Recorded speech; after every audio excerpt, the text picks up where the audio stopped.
La sentence est tombée lundi et elle serait presque passée inaperçue. Une amende de plus de 87 millions d'euros pour NTN SNR, le leader au Savoyard du roulement.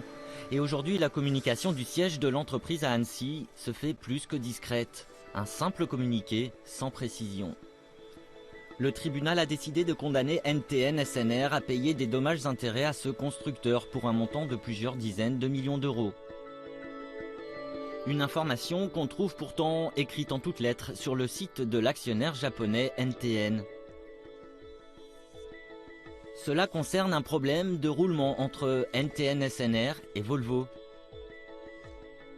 En clair, Volvo a engagé dans son pays une procédure contre l'entreprise au Savoyard pour des dommages sur ses moteurs qui proviendraient de roulements défectueux. Et si le siège annécien se fait aussi frileux aujourd'hui, c'est qu'il ne veut pas heurter le monde de l'industrie automobile, quitte à payer l'amende de 87 millions sans rechigner.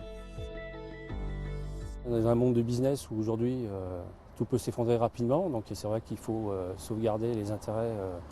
Et nous, on est là aussi pour sauvegarder les intérêts de l'entreprise, parce qu'on sauvegarde les intérêts des salariés. Donc après, c'est une question effectivement qui sera intéressante à poser à l'entreprise, de voir les conséquences ou pas qu'il y aurait sur ce type de mesures.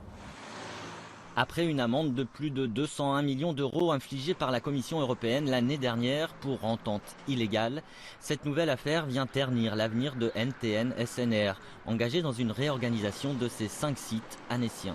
On est habitué à la méthode douce dans notre entreprise et là on pourrait très bien avoir une méthode plus radicale en se disant il faut qu'on aille chercher du cash au plus près et délocaliser la partie de Céno puisque c'est elle qui représente à peu près 30% de l'activité aujourd'hui.